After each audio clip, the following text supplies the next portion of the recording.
Les cheminots sont eux aussi mobilisés. Ils ont bloqué pendant 1 heure ce matin la gare Lille-Flandre. Les manifestants sont descendus sur les voies, empêchant les trains de partir ou d'arriver.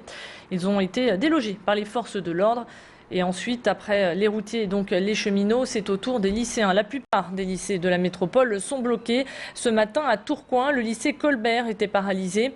Inquiets pour leur avenir, les lycéens sont descendus dans la rue. Un cortège est donc parti du lycée pour se rendre en mairie. Sur leur trajet, 6 autres lycées, privés et publics, se sont joints à eux pour grossir les rangs. Vous les voyez d'ailleurs sur ces images, ils sont très nombreux, plusieurs centaines.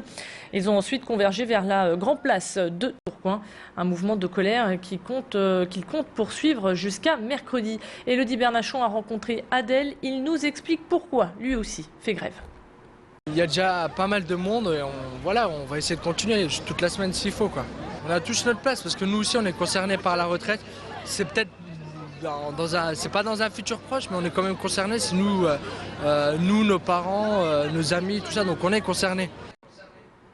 Alors pendant cette manifestation, on a pu constater quelques débordements avec des feux de poubelle et quelques arrestations. Mais la tension est plus vive du côté de l'île Sud. Ce matin, il y a eu des échauffourées porte de Douai. Des incidents ont éclaté aux abords du lycée Baggio.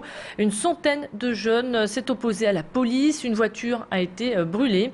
Et puis c'est le même constat du côté de Roubaix où 2 voitures ont été brûlées. Les pompiers et les policiers se sont fait caillasser. Plusieurs vitrines ont volé en éclats. En tout, une dizaine d'interpellations a eu lieu.